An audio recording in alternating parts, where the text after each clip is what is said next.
Jennifer había aprendido a viajar ligera. No porque quisiera. La vida se encargó de quitarle todo lo que pesaba. Desde que murió Daniel, su esposo, cada trayecto tenía una economía de gestos que rozaba el ritual.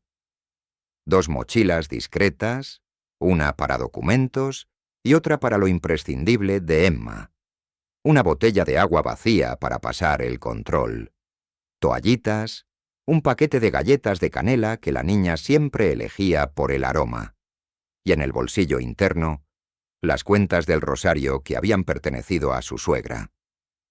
Aquellas cuentas, de un azul lechoso con vetas que recordaban el interior de una concha, eran el único lujo que se permitía en público.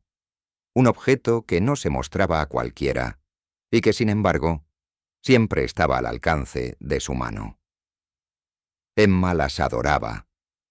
Decía que si cerraba los ojos y las apretaba con fuerza, podía imaginar la voz de la abuela rezando por ella. El aeropuerto esa mañana vibraba con la prisa y ese murmullo continuo que solo se calla cuando alguien grita. Las pantallas alternaban rutas, retrasos, promesas. Jennifer mantenía el paso constante, un pulso por debajo del resto. Emma seguía su ritmo dando saltitos controlados, los tenis con luces marcando su propia cartografía sobre los mosaicos. A la altura del control de seguridad, Jennifer se inclinó para nivelar la tensión. «Recuerda, cariño, zapatos puestos, chaqueta puesta, las cuentas en tu bolsita, hasta después». Emma asintió con solemnidad de 6 años y acarició la bolsita de tela donde guardaban el rosario. La puerta de embarque era una boca abierta que tragaba a todos por igual. Un grupo de escolares reía. 2 ejecutivos hablaban con auriculares como si el mundo fuera su sala de juntas. Una pareja discutía en susurros que eran casi latigazos. Jennifer eligió 2 asientos junto a la ventana, siempre cerca pero no pegadas al pasillo. Había aprendido que, si Emma podía asomarse a mirar los aviones, esperaba mejor. El altavoz anunció el embarque por zonas con una cortesía mecánica. Cuando les tocó, caminaron por el Finger bajo aquella luz gris que lo convierte todo en una foto de archivo. Entraron al avión y encontraron sus asientos sin cruces. Los auxiliares eran amables en ese modo de profesión que uno agradece más de lo que dice. Emma, con una seriedad ceremonial, acomodó su mochila, se sentó y, una vez abrochado el cinturón, pidió el rosario. Jennifer dudó un segundo, como si quisiera posponer lo inevitable, y luego lo sacó, colocándolo en las manos pequeñas que lo recibían como un tesoro. Emma apoyó las cuentas sobre el regazo y se quedó en silencio, pasando los dedos uno por uno. No rezaba en voz alta, solo contaba, como si las cuentas fueran estaciones secretas de un tren. Fue entonces cuando apareció la mujer que más tarde Jennifer recordaría como Karen, no porque se presentara así, en realidad nadie intercambió nombres, sino porque había algo en su manera de ocupar el espacio que parecía exigir una etiqueta. Llegó tarde, arrastrando una maleta que pareciera tener ruedas de piedra. Su perfume llegó un segundo antes que ella. Un aroma dulce, agresivo, que rellenó la fila como un gas.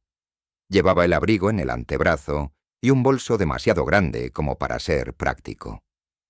Miró los números de los asientos con una impaciencia fría. Detectó el suyo. Pasillo, junto a Jennifer y Emma, y emitió un suspiro sonoro, un comentario mudo pero evidente. Todo le molestaba un poco. Se acomodó, golpeando sin querer, o sin cuidado, la rodilla de Jennifer con el borde rígido del bolso. Jennifer respondió con el gesto conciliador que se ofrece como puente a los desconocidos. Emma, ajena a la tensión, seguía con las cuentas, apretándolas como si fueran un secreto. El avión cerró puertas. El mundo exterior se volvió ya solo un rumor de luces lejanas y vehículos que zumbaban. La tripulación ejecutó el ballet de seguridad y el avión inició el empuje hacia la pista. Todo habría sido solo una escena más de la coreografía usual si no fuera por un detalle.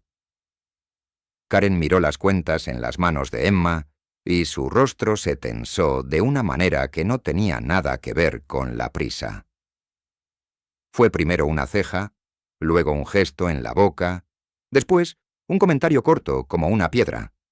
Eso no. No tenía destinatario claro, pero flotó y picó. Jennifer hizo lo que hace cualquiera que cuida a un niño en un lugar estrecho. Sonrió, inclinó apenas la cabeza, dejó pasar. Emma, sin levantar la mirada, siguió contando. El avión despegó con ese tirón hacia atrás que recuerda a los cuerpos quien manda. Los edificios se hicieron maquetas y luego dibujo. Cuando el capitán apagó la señal de cinturones, la cabina se aflojó como una cuerda. Emma pidió permiso para mirar por la ventana con el rosario en la mano. Jennifer asintió. La niña pegó la frente al plástico y pronunció un pensamiento en voz baja, más conciencia que frase. Nadie le respondió. Fue entonces cuando el bolso de Karen, vuelto a acomodar, rozó de nuevo a Jennifer. Hubo un intercambio de «perdón» y «no pasa nada», con esas sonrisas apagadas que evitan choques mayores. El primer acto se cerró con una turbulencia suave, como un recordatorio de que uno flota gracias a un cálculo. Luego vino el servicio de bebidas. Karen pidió café, 2 azucarillos sin leche. Jennifer aceptó agua para las 2 y un jugo para Emma. La niña volvió a su inventario de cuentas. Desde el pasillo, alguien tropezó con un pie que sobresalía y el vaso de café de Karen se movió lo suficiente para derramar unas gotas sobre su pantalón claro. Fue accidente puro. Sin embargo, el accidente fue la chispa. Karen exclamó una palabra honda, más por el susto que por la mancha, y al girar para buscar una servilleta, vio de nuevo las cuentas. Esta vez no fue solo un gesto, fue un movimiento. «Dámelo», dijo. Lo dijo no como una petición, sino como una orden antigua, un reflejo tal vez aprendido en otro lugar. Emma apretó el rosario contra el pecho sin comprender. Jennifer colocó una mano abierta, un gesto que quería decir todo. «Calma, no es necesario. Son de la niña, no pasa nada. Le devuelvo una servilleta». Pero Karen ya había cruzado el centímetro decisivo. Sus dedos, rápidos, entraron en el rectángulo de la intimidad, se cerraron sobre las cuentas y tiraron con una fuerza breve y eficiente. El hilo, cansado por los años, no resistió. El chasquido fue limpio, casi seco. Las cuentas, liberadas, saltaron como pequeñas lunas por la falda de Emma, por la bandeja, por el suelo, rodando hacia grietas invisibles de la alfombra. El silencio que siguió no fue el silencio del avión, ese zumbido permanente de motores y aire acondicionado, sino el silencio de un corazón que se queda sin palabra. Emma abrió la boca como para llamar a alguien que ya no está. Jennifer tardó un segundo en reunir el aliento suficiente para decir lo único que encontró. Eran de su abuela. No acusó, no gritó. Solo nombró un hecho. Karen respiró como si hubiera ascendido una escalera. «No pueden traer cosas así», dijo. «Supersticiones». La palabra cayó mal, torpe, ridícula incluso en su propia boca. Algunos pasajeros miraron de reojo. Un auxiliar se acercó con ese radar que tienen para detectar incendios emocionales. Preguntó si todo estaba bien. Nadie respondió algo que pudiera anotarse en un informe. Jennifer recogió las cuentas posibles con movimientos de arquera. Cada una, un regreso parcial. Emma, inmóvil, tenía las manos abiertas como si aún sostuviera el hilo. Karen se quedó mirando la mancha de café en su pantalón, como si en ella estuviera la prueba de una injusticia mayor. La escena se disolvió sin solución. El avión siguió cortando nubes. El mundo no se detiene por un rosario roto. Pasó tiempo. No se puede medir exactamente cuánto en cabina. El reloj allí obedece a otros ritmos. Emma, cansada por la emoción, se durmió con la cabeza en el hombro de su madre, que permaneció erguida, vigilante, con la mirada fija en un punto que no estaba ni dentro ni fuera del avión. Karen pidió otra servilleta, tomó agua, intentó leer unas páginas de una revista sin leer realmente. La tripulación abrió el pasillo para quienes quisieran estirar las piernas o ir al baño. Fue entonces cuando, sin anuncio ni preludio, Karen se levantó. No parecía tener un propósito claro. Caminó por el pasillo con el cuerpo rígido, como si hubiera decidido moverse para demostrar que podía. Llegó a la zona de los baños, donde la luz es diferente, más cruda. Había una pequeña fila. Una señora mayor sujetaba la cortinilla como si fuera un telón. Un adolescente con auriculares movía el pie al ritmo de algo que solo él oía. Karen se colocó detrás de ellos. El ruido del motor allí, junto a la puerta trasera, era más grave, casi un ronroneo gigante. El olor era una mezcla de detergente y aire reciclado que no es agradable ni desagradable, solo inevitable. Fue allí cuando ocurrió algo que, después, Karen no sabría explicar con palabras que no sonaran ridículas. No fue una aparición del tipo en que la realidad cambia de reglas. Fue más bien una condensación, un modo en que la luz se comporta para decir sin decir. Al principio, fue un brillo en el borde del compartimento, un reflejo en el metal pulido que no pertenecía a ningún foco. Luego fue la percepción nítida de una figura, no en el sentido de silueta recortada, sino de presencia que se deja comprender por el contorno que impone al espacio. Karen no pensó la Virgen como un acto racional. Pensó en su abuela diciéndole de niña que, cuando uno está a punto de hacer algo de lo que se va a arrepentir, a veces el mundo te manda una sombra de misericordia. Y esa sombra tomó la forma de una mujer de pie, más alta que cualquiera, vestida con un azul que parecía hecho de mar en calma, con un velo que parecía ser el mismo aire en orden. La figura no habló. La figura no se movió. Solo estaba. Lo que se movió fue el pecho de Karen. Algo dentro suyo, un hilo distinto, más antiguo que cualquier superstición, se tensó y después cedió. Sintió una oleada de vergüenza que no se parecía a las vergüenzas de la vida social. No era por haber sido vista, ni por la mancha en el pantalón, ni por el gesto brusco, sino por haber fallado en la tarea mínima de proteger lo pequeño.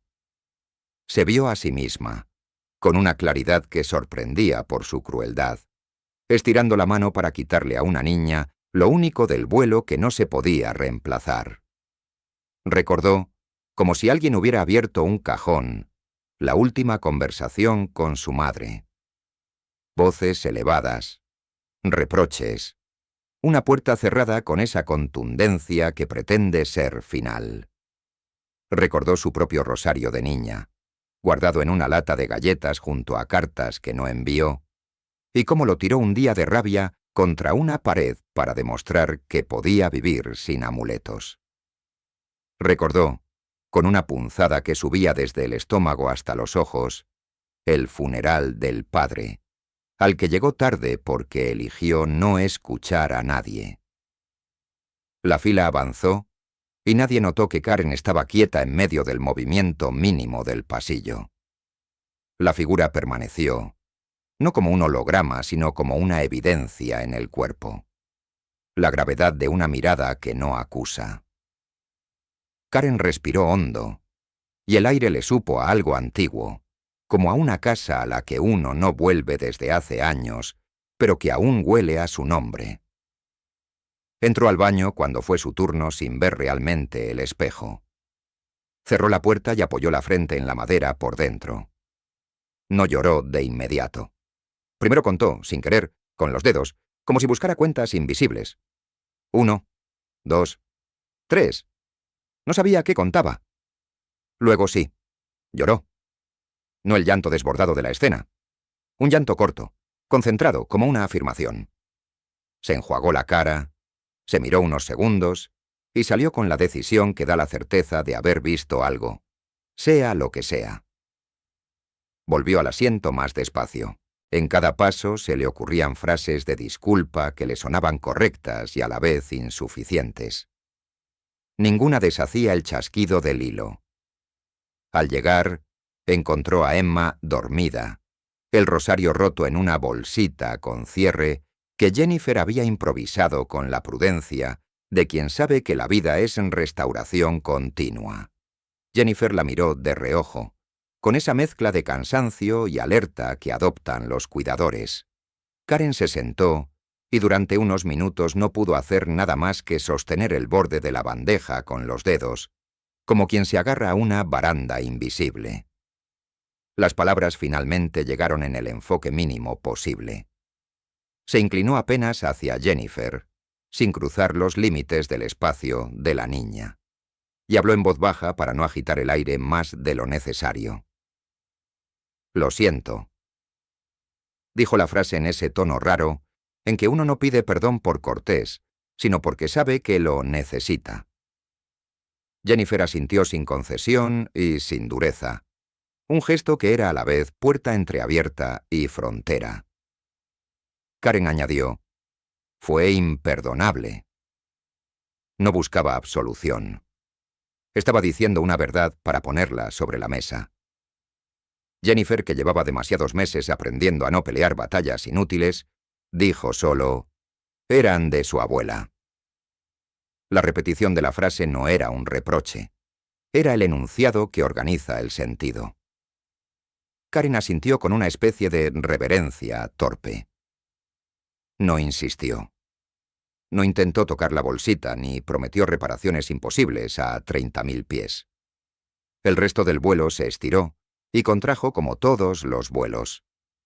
Hubo nubes que parecían islas rotas, una capa de aire que hizo vibrar los vasos, un anuncio del capitán sobre el clima en destino. Emma despertó poco antes del descenso. Preguntó con los ojos y Jennifer le mostró la bolsita. La niña metió la mano y rozó las cuentas como si fueran peces vivos. No lloró. Había pasado por el torbellino y había quedado exhausta. Apoyó la cabeza, esta vez sobre su propia chaqueta enrollada, y miró por la ventana como el ala cortaba una capa de niebla que por un instante fue toda la tierra. El aterrizaje fue limpio. Las ruedas besaron la pista con esa elegancia que solo la práctica consigue. La cabina explotó en esa actividad ansiosa por salir que convierte a los mejores en peores. Los pasajeros se levantaron antes de tiempo, abrieron compartimentos, recogieron abrigos, se tropezaron con sus prisas. Jennifer prefirió quedarse sentada unos segundos más, la mano sobre la bolsita del rosario, como quien sostiene un huevo.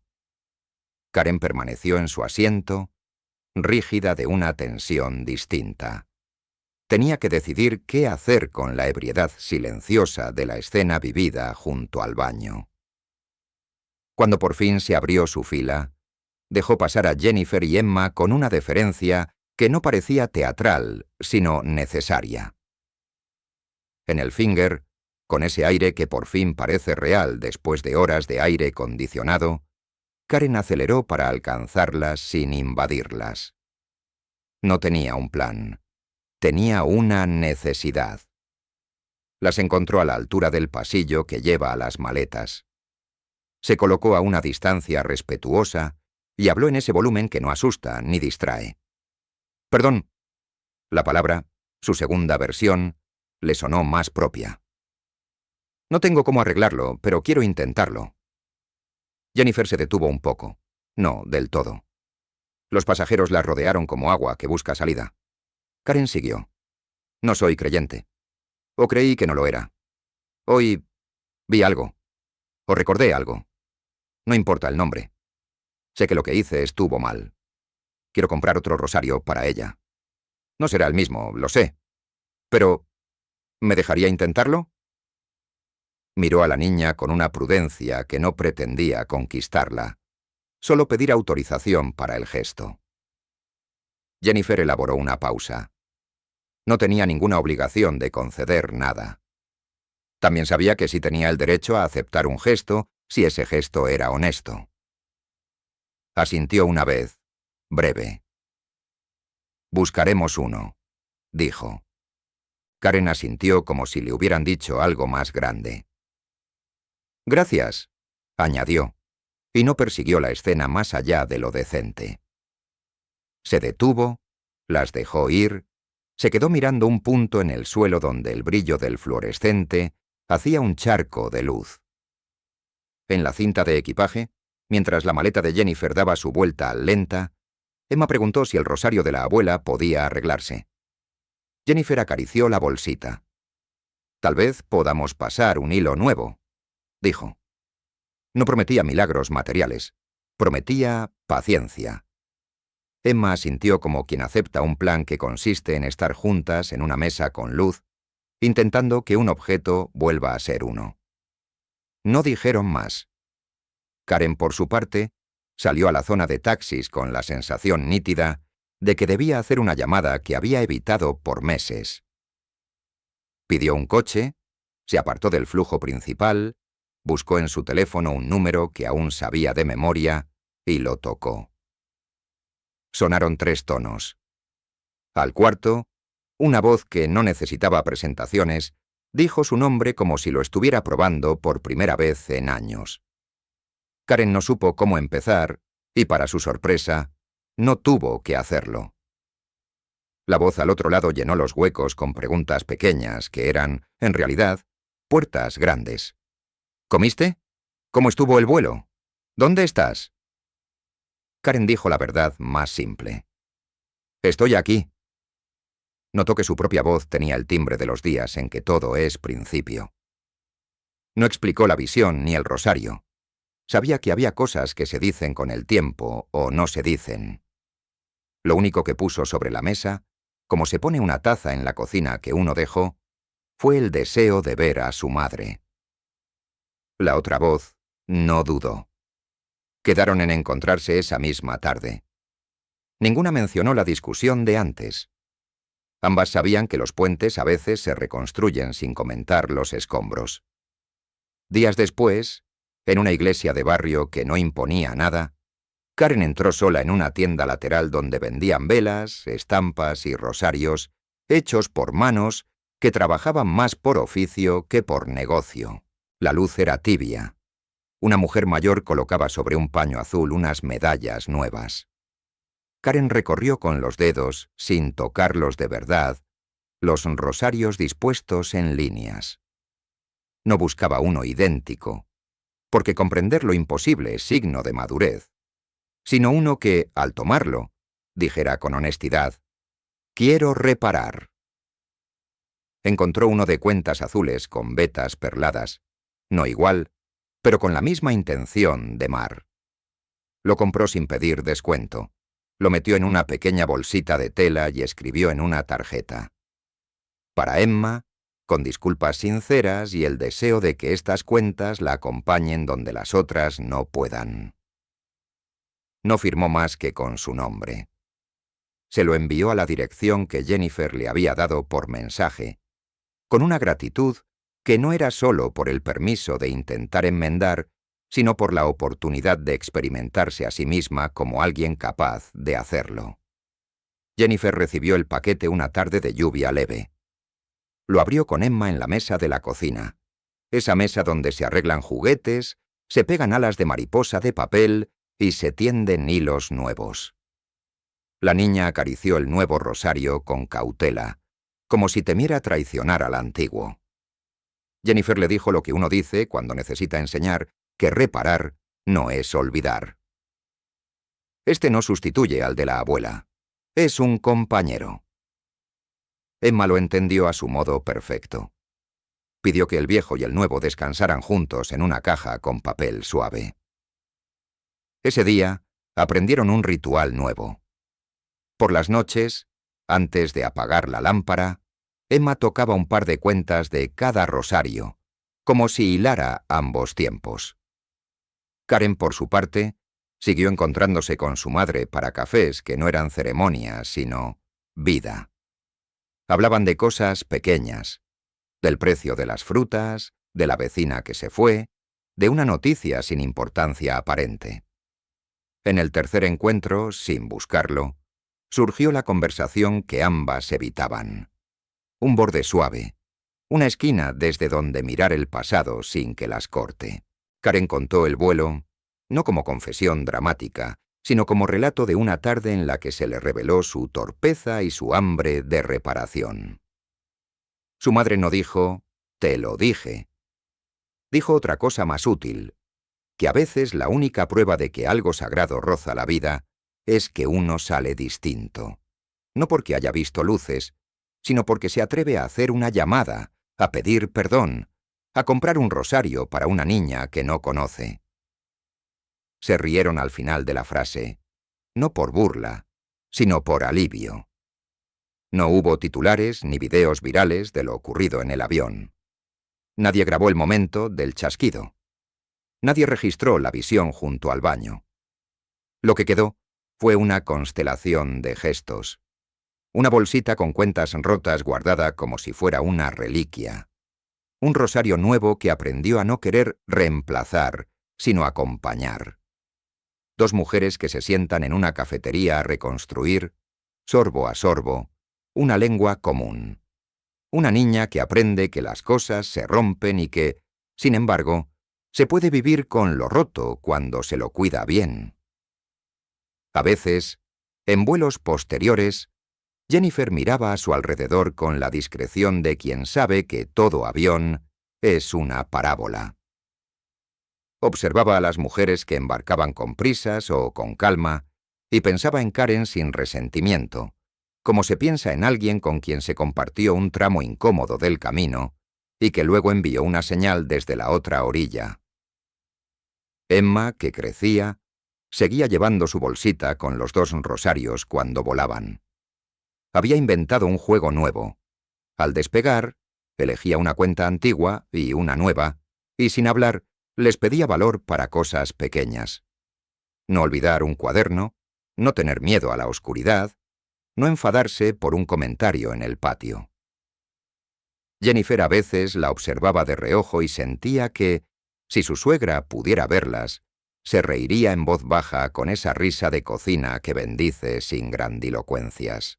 Karen, en sus propios vuelos, no volvió a arrancar nada de manos ajenas. Aprendió, más bien, a sostener su bolso de modo que no invadiera rodillas, a pedir con suavidad cuando necesitaba pasar, a sonreír con los ojos a los niños que se aburren mirando un ala.